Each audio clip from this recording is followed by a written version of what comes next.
Well, hey, I'm Dr. Ben, founder of Well Health and Chiropractic. And if you are somebody who suffers from low back pain, disc bulges, herniated discs, arthritis, degeneration, maybe you've got a bad back, or you're thinking to yourself, man, I am too young to have this much issue, hang on tight, stay close. I'm going to teach you the mechanics of the spine because I focus my professional career on correcting spines and people, you name it, disc bulges, herniations, arthritis, we've seen all that stuff go away. So I'm going to show you what causes it so we can show you what we need to do to fix it. So first and foremost, what in the world are the discs in your back, the bones, how does that work? Well, you have 5 lumbar vertebrae. Now I've only got 4 of them drawn up here because it's easier that way. But you have 5 lumbar vertebrae, and obviously those bones are solid. In between those vertebrae are the discs, right? So the black ones are the bones. In between them are the discs, right? The blue are discs. So that is going to be basically a thick piece of cartilage is what a disc is. In the middle of that cartilage is what's called a nucleus pulposus, which is what the red thing is there.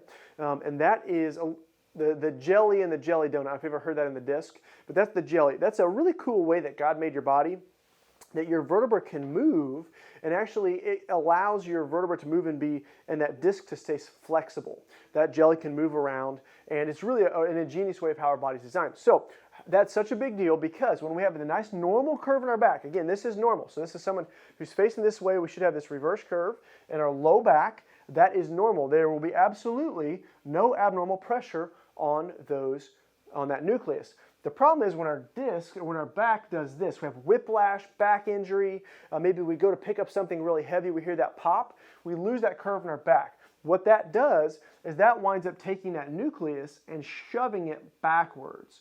And that is what a disc bulge, disc herniation is. I'm going to talk about that here in a second. Now, as we talk about this, do know that this is the same thing as a neck disc bulge or herniation. So in your neck, you should have this reverse curve like this. And when we get into a whiplash situation, it winds up shooting that disc backwards or the nucleus backwards. Now, so that's what this looks like. But the reason this is such a big deal is because behind here, ready for this? This is where your spinal cord lives, okay? Your spinal cord lives right here. As a matter of fact, it's so close it's nearly touching these vertebrae. And when these discs herniate backwards, they actually wind up touching that spinal cord if they go far enough. That's a real problem. That's when you really start to get your sciatics, your legs going numb. Actually, could go to the side, and these nerves, these wind up being these nerves that go out to your legs, your feet. And when that disc bulges and herniates, pushes on that nerve, we're going to see lots of sciatic issues. So that's physiologically, that's the problem. So what about these discs? How does this happen? So your discs are made of a bunch of annular fibers, a bunch of concentric circles, basically. And what those fibers are, that's how God made your discs to be so stable, is they wind up being little rings of fiber. And in the middle of that, of course, is your jelly for the jelly donut. We call that nucleus pulposus. So as we initially get these injuries, what happens is that our nucleus winds up shoving backwards. Now, people say, like, man, it must have been a terrible design of the body. If you pick something up, you're going to have an issue. Well, the reality is that God gave us a great body. When our vertebrae are in the right position, we got the nice curve in our spine, our vertebrae are straight, research shows that you compress the spine so hard that you will explode the bone before you explode the disc, because your discs are that tough. The problem is when the vertebrae shift out of position, now you're putting abnormal load on that disc, and you are breaking it down, and that's when you get the herniation. That's when you can bend over to pick up a sock and blow out your back. And that's really what we're talking about here. So this is going to be what we call a normal disc. The first thing that can go wrong here is when this nucleus shoves backwards, it winds up ripping and tearing the annular fibers. We call that a disc bulge. Okay? And why that's a disc bulge, it rips those fibers and it winds up taking the edge of your disc, which, by the way, is a hard piece of cartilage, and shoves it backwards.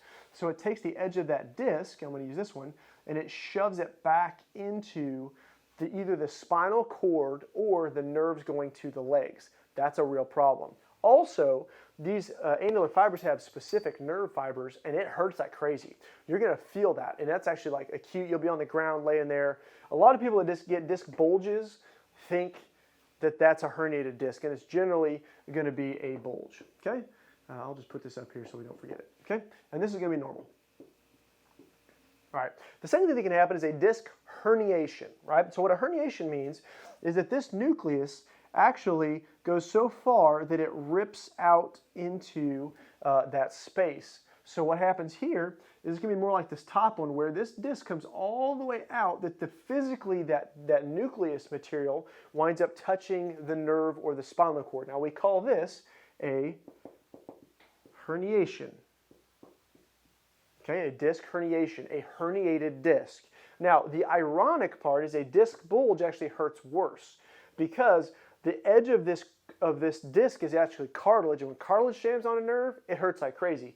When this soft nucleus touches up on the spinal cord of the nerve, it actually doesn't hurt as bad. It's not friendly and fun, but it's not as bad. The third type of disc injury here is going to be what's called a sequestration.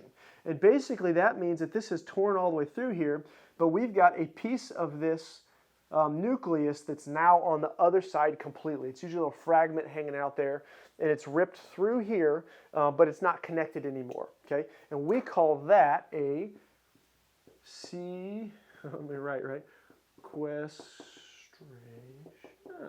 Okay, that's a sequestrated disc. Now, again, that's going to be where you have some of this disc material just kind of hanging out over here. Now, which one of these is worse? That's the big question. Which one's worse and how do we fix it, right? The one that's worse is, you ready for this? They're all about the same. This one hurts worse.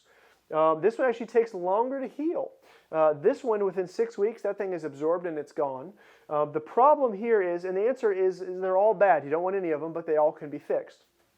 So with a disc bulge, the beautiful part is this is the one that takes 6 weeks. It's going to hurt like crazy. When you get it adjusted, it'll shove right back in there, and this thing can heal up almost 100% healed, and that's fine. It's more about the healing. This one's better. The herniation, we can get that to suck back in, and it can close itself back up, and it can heal, and that'll be fine. The sequestration, the problem with this one is we can actually get this to restore the mechanics here, but because this disc material is out, is going to get resorbed by your body, you're never going to get that back. So your disc height is going to be smaller permanently. But the most important thing here is to fix the biomechanical problem. Because when you're in this, when you have a nice good curve in your spine, every time you walk, spring, spring, spring, normal. When your neck or your low back does this, every time you walk, jam, jam, jam. That's what causes the herniation. So the big thing is how do we fix that? Well, I'm a corrective chiropractor, and the techniques that we use in this office are amazing. We've literally seen probably 3,000 or 4,000 people with herniated discs of some fashion get better, and get better very quick. So what we do is we have to first, we palpate the spine so we can feel where the vertebrae are. Then we shoot a very specific set of x-rays.